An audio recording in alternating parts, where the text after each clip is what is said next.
मेरी शादी वाले दिन मेरे डैड का वीडियो मैसेज चलाया जाता है जिसमें उन्होंने सभी लोगों को बताया था कि मैं उनका बायोलॉजिकल सन नहीं हूं और उनके जितने भी कंपनी के पैसे हैं वो सभी होप फाउंडेशन को दे दिए जाएं।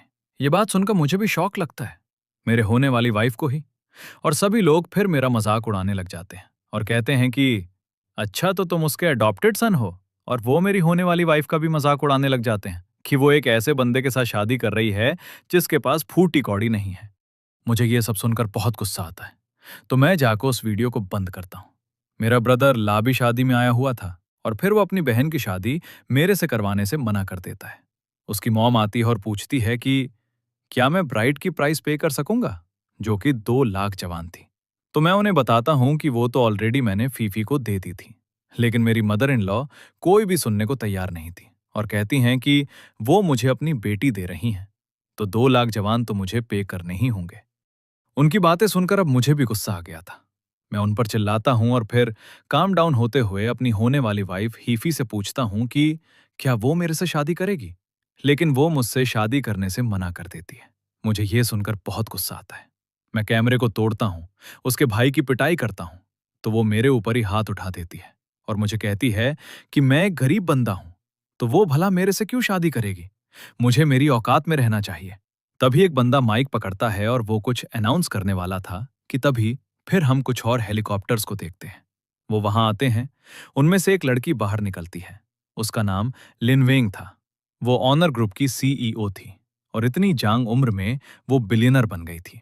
सभी लोग उसे देखकर बहुत ही शॉक थे कि वो आखिर इस शादी में क्या करने आई है। मेरे ब्रदर इन लॉ और उसके डैड उसे वेलकम करते हैं, लेकिन लिनमे उन्हें इग्नोर कर देती है। मैं वही कैमरे के पास बैठा था उदास सा। तभी वो मेरे पास आती है, मुझे हक करते हुए कहती है कि ब्रदर, मुझे माफ करना, मैं लेट हो गई। बाकी के लोग जैसे ये सीन देखते हैं, इसी के साथ ही उनके मुंह खुले के खुले रह जाते हैं। ये हैरानी से उसकी तरफ देखते हुए कहता है कि क्या इसने सिस्टर कहा। वो बताती है कि हाँ, मैं तुम्हारी सिस्टर ही हूं। तभी से वो वीडियो मैसेज याद आता है जिसमें उसके डैड बता रहे थे कि इसकी 9 सिस्टर्स हैं जो कि इसका ख्याल रखेंगे। और ये बात सुनकर अभी भी लोग शॉक्ड खड़े हुए थे। किनमैंग उनको बताती है कि ये फैमिली के जितने भी एसेट्स हैं उन्हें फ्रीज कर लिया जाएगा। ईमान उनके फंड्स को भी फ्रीज किया जाएगा। मेरी होने वाली वाइफ मेरे पास आती है। उसे अब अपनी गलती का एहसास हो गया था। वो मुझसे माफी मांगती है और कहती है कि मैं तुमसे शादी कर सकती हूं, मैं अंधी हो गई थी। तो इससे मैं हंस पड़ता हूं और कहता हूं कि तुम्हें तो किसी अमीर जादे से शादी करना थी ना। तुमने अभी भी जो कहा वो तुम भूल गई। और मैं बाकी लोगों को ये अनाउंस कर देता हूं कि अब से मेरा और फीफी का कोई भी रिश्ता नहीं है। अपने सारे रिश्ते नाते खत्म करके फिर मैं लिनवैंग के साथ वापस चला जाता हूं। मैं अभी भी आज जो कुछ हुआ था उसको लेकर उदास था कि तभी मेरी सिस्टर मुझे ब्लैक कार्ड देती है और कहती है कि मैं इसका यूज करके जो चीज भी खरीदना चाहूं खरीद सकता हूं। शायद डैड ने तुम्हें अच्छे से नहीं पाला, लेकिन मैं हूं ना तुम्हारी बहन, तुम्हारा पूरा ख्याल रखूंगी। मैं रोते हुए अपनी बहन को कहता हूं कि तुम्हारा बहुत बहुत शुक्रिया, लेकिन डैड ने मुझे पहले क्यों नहीं बताया कि मेरी 9 और भी बहनें हैं। लिनवैंग उसे बता ही देती है कि उसके डैड ने उसकी 9 अलग अलग बहनों को अलग अलग फैमिलीज में भेजा था और हमें यही कहा था कि हम तुम्हारे ऊपर नजर रखें। मैं कहता हूं कि क्या है मेरी 9 और बहनें, मैं उनके बारे में और जानना चाहता था। तो लिनमैंग मुझे कहती है कि टेंशन मत लो, सभी से मेरी मुलाकात हो जाएगी। तुम्हारी एक और बहन रास्ते में ही आ जाएगी। तभी दरवाजा ओपन होता है और उसकी दूसरी बहन आ जाती है। वो आते ही अपने भाई के चेहरे को देखती है जिस पर जख्म के निशान थे और गुस्से से कहती है कि किसकी इतनी हिम्मत हुई जिसने मेरे भाई पर हाथ उठाया। मैं उसे देखकर कहता हूं कि क्या तुम ही मेरी सेकंड सिस्टर हो। तो मेरी सेकंड सिस्टर कहती है कि हाँ, और जिसने भी तुम्हें बुली किया है उसे मैं सही अच्छे से सबक सिखाऊंगी। तुम टेंशन मत लो, मैं आ गई हूं ना। फिर वो मेरी इंजरीज पर मेडिसिन लगाती है तो फौरन ही मेरी इंजरी ठीक हो गई थी। और ये देखकर मैं भी हैरान हो गया था कि तभी मेरी फर्स्ट सिस्टर को न्यूज मिलती है कि यह फैमिली वाले हार नहीं मान रहे और उन्होंने अंडरग्राउंड फोर्सेस के साथ हाथ मिलाकर मुझे नुकसान पहुंचाने की कोशिश की है। तो अपनी बहन की ये बात सुनते ही मुझे बहुत गुस्सा आता है। मेरी सेकंड सिस्टर फिर फोन निकालती है और कॉल करती है कि जितने भी इस शहर में हॉस्पिटल्स हैं, किसी भी हॉस्पिटल में यह फैमिली के लोगों का इलाज नहीं किया जाएगा और जो कोई इस रूल को तोड़ने की कोशिश करेगा उसे सजा मिलेगी। इतने में दरवाजा ओपन होता है। कुछ गुंडे लोग जल्दी से हमारी तरफ आते हैं। उनके हाथों में डंडे थे जिनसे शायद वह हमारी पिटाई करना चाहते थे। और एक गुंडा फिर बताता है कि हमें बॉस शेर ने भेजा है और उसने कहा कि हम तुम्हारी टांगें तोड़ने लेकिन तुम्हें जिंदा रखें। मैं फिर उसके पास जाता हूँ और कहता हूँ यही में इतनी हिम्मत आ गई कि तभी दरवाजा ओपन होता है और मेरी थर्ड सिस्टर आ जाती है। उसे देखते ही वह गुंडा नील डाउन हो जाता है और कहता है कि ये तो स्पेशल फोर्सेस की हेड है। वह मेरी तीसरी बहन थी। मुझे हक करती है और रोते मुझे यही कहती है कि किसकी इतनी हिम्मत हुई जिसने मेरे भाई को बुली करने की कोशिश की, और फिर सभी लोगों को बता देती है कि जितनी भी फोर्सेस हैं वह जल्दी से यह फैमिली को पकड़ने में लग जाए। उस गुंडे को पकड़ा हुआ था कि तभी वो मेरे ऊपर वार करने की कोशिश करता है, तो मैं उसके वार से बच जाता हूं और उल्टा उस पर ही अटैक कर देता हूं। मुझे उस दिन मेरे जेड ने बचा लिया था और उसी जेड की वजह से आज मैं जिंदा हूं। और फिर मैं अपने जेड को देखता हूं तो मुझे ये बात समझ में आ गई थी कि ये मेरे डैड का खास तोहफा था जो उन्होंने मुझे दिया था, और इससे मैं एंशिएंट ड्रैगन की तकनीक का यूज करके कल्टीवेशन सीख सकता हूं। मैं अब कल्टीवेशन कर रहा था कि इसके बाद आराम करता हूं तो मुझे मैसेज आता है कि ये फैमिली के लोग फिर से मेरे पर अटैक करने के लिए आ रहे हैं। तो ये सब पढ़ते ही मुझे बहुत गुस्सा आ गया था। मैं इसके बाद अपनी बोट पर मजे कर रहा था कि तभी ये गो आता है, मेरी बोट के साथ अपनी बोट को क्रैश करता है, मेरे ऊपर पेट्रोल फेंक कर मुझे आग लगाने की कोशिश करता है और मुस्कुराते हुए कहता है कि तुमने हमारी फैमिली को नुकसान पहुंचाया है, अब तुम्हारे लिए चीजें ठीक नहीं होंगी। लेकिन जैसा कि मेरे पास ड्रैगन तकनीक थी तो उस तकनीक का इस्तेमाल करता हूं और उससे मुझे कोई नुकसान नहीं होता। मैं अब बिल्कुल ठीक ठाक खड़ा था। तो ये देखते ये गो के तो पसीने छूटना शुरू हो जाते हैं। उन्होंने तो अपनी लाइफ में कभी यह इमेजिन ही नहीं किया था। वह जल्दी से भागने की कोशिश करता है, तो मैं फिर अपनी पावर का यूज करके उसकी बोट को क्रैश कर देता हूं। लेकिन वो बचने में कामयाब हो गया था कि तभी फिर मुझे भी रेस्क्यू करने के लिए हेलीकॉप्टर आ जाता है। मैं अपनी दोनों बहनों के साथ बैठा था तो वो ये डिसाइड करती है कि यह फैमिली के हर रास्ते को ब्लॉक किया जाएगा। वह अब इस शहर से नहीं भाग पाएंगे और जहां कहीं भी मिलेंगे उन्हें पकड़कर मेरे पास लाया जाएगा। मैं अपनी बहनों की ये बातें सुनकर बहुत खुश था और फिर उन्हें ड्रैगन तकनीक के बारे में भी बताता हूँ। जो डैड ने मेरे लिए पेंडेंट छोड़ा था उससे मैं कल्टीवेशन कर सकता हूँ। मेरी बहनें ये सुनकर खुश हो गई थीं। उन्हें पता चल गया था कि मैं बहुत काम का लड़का हूँ कि इतने में मुझे किसी की कॉल आती है और मुझे ये बताया जाता है कि फीफी ने एक ऑनलाइन आर्टिकल पोस्ट किया है जिसमें उसने मेरे डोमेस्टिक वायलेंस के बारे में झूठ बोला। अब वो आर्टिकल पूरे इंटरनेट पर छाया हुआ है। हर कोई तुम्हें गालियां दे रहा है कि तभी मेरी फर्स्ट सिस्टर फोर्थ सिस्टर को कॉल करती है और उसे कहती है कि अब तुम्हारा काम शुरू होता है। हमारे भाई को फंसाने की कोशिश की जा रही है, अब तुम्हें उसे इससे बचाना होगा। तो हमारी फोर्थ सिस्टर फीफी को इंटरनेट से ही गायब कर देती है क्योंकि उसे भी बहुत गुस्सा आ रहा था कि उसके भाई को फ्रेम करने के लिए कोशिश की जा रही है। यहगू अभी सबकी वजह से बहुत परेशान था, तो वह किसी को कॉल करता है और कहता है तुम्हें जो चाहिए मैं तुम्हें दूंगा, लेकिन वह जिंदा नहीं बचना चाहिए। और फोर्थ सिस्टर भी मुझसे मिलने के लिए आ जाती है। वो मुझे बताती है कि उसने फीफी के लिए क्या क्या अरेंजमेंट की और इसके बाद उम्मीद है कि फीफी को कहीं भी काम नहीं मिलेगा। उसने तुम्हें फ्रेम करने की कोशिश की है तो हो सकता है इसके लिए उसे जेल भी जाना पड़े। तुम उसके साथ जो करना चाहो मुझे बताओ, मैं वैसा ही करूंगी। तो मैं उसे बताता हूं कि मैं चाहता हूं कि वह अपनी फैमिली को डिस्ट्रॉय होता देखे, मुझे इसके अलावा और कुछ नहीं चाहिए। तभी फिर से मुझे कॉल आती है कि कंपनी वाले एक एग्जीक्यूटिव चीफ को हायर करने वाले हैं, तो आपको जल्दी से ऑफिस आना चाहिए। फिर हम एक मोटे बंदे को देखते हैं जो कि इंटरव्यू लेने वालों का मजाक उड़ा रहा था, और वो जिस बंदे का मजाक उड़ा रहा था तो उसे भी इन बातों पर गुस्सा आ जाता है। लेकिन इन बातों का असर उस मोटा भाई पर नहीं हो रहा था कि तभी मैं ऑफिस में जाता हूं तो वो मेरा भी मजाक उड़ाने लग जाता है कि किस तरह वेडिंग वाले दिन मुझे धोखा दे दिया गया। उन लोगों ने मेरे से शादी नहीं की, लेकिन उसे मेरी सच्चाई के बारे में नहीं पता था। तो मैं जब उसे अपना कार्ड दिखाता हूं और उसे कहता हूं कि तुम्हें इस जॉब से फार किया जाता है, तो यह देखकर वह शॉक्ड रह गया था। वह अब घुटनों के बल था, मेरे से माफी मांग रहा था, लेकिन मुझे उसकी कोई परवाह नहीं थी। तो मैं भी उसे किक मारता हूं और गुस्से से उसे कहता हूं कि तुम्हारी वजह से शैनलम ग्रुप की रेपुटेशन खराब होती जा रही है, तो तुम्हें अब जॉब से निकलना होगा, यहां से दफा हो जाओ। देखो, फिर गार्ड्स आकर उसे उठाकर वहां से चले गए थे। तो उसके जाने के बाद मैं फिर पेपर उठाता हूं, तो जो इंटरव्यू देने वाला लड़का था वह असल में मेरा ही दोस्त था। वह भी मुझे देखकर खुश हो गया था। मुझे भी जनरल मैनेजर की जरूरत थी, तो मैं उसे पोस्ट के लिए कहता हूं कि क्या वो ये काम करेगा, तो वो मुझे मना कर देता है। उसे लगता है कि उसके पास इतना एक्सपीरियंस नहीं है कि वह उस जॉब को हैंडल कर सके। लेकिन मैं जानता था कि उस बंदे में टैलेंट है। जब वह यूनिवर्सिटी में पढ़ता था तो तब भी उसने एक ऐसा मॉडल पेश किया था जिसने इनाम जीता था। मुझे उसके ऊपर पूरा ट्रस्ट था और इसलिए मैं उसे जब यह सारी बातें बताता हूं तो उसे तो रोना ही आ गया था।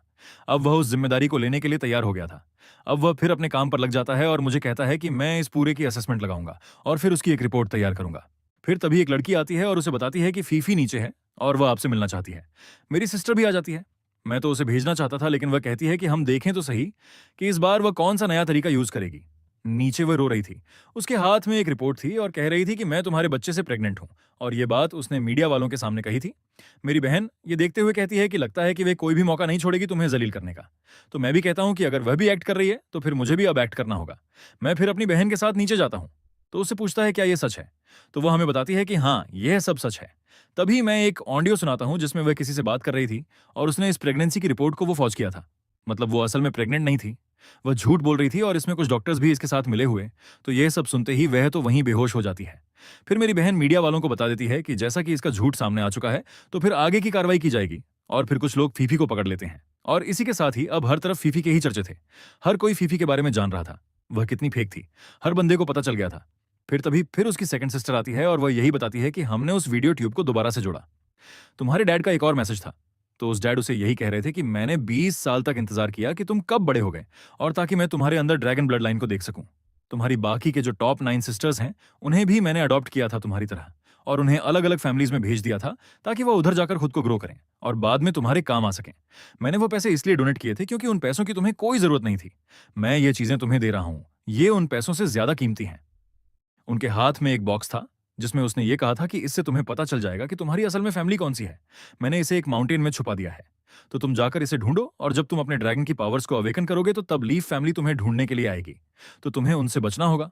और इसी के साथ मुझे अब लीफ फैमिली की टेंशन होने लग जाती है। तो मेरी सिस्टर्स मुझे बताती हैं कि उस दिन जो बंदे मुझे मारने के लिए आए थे वह भी लीफ फैमिली ने ही भेजे थे।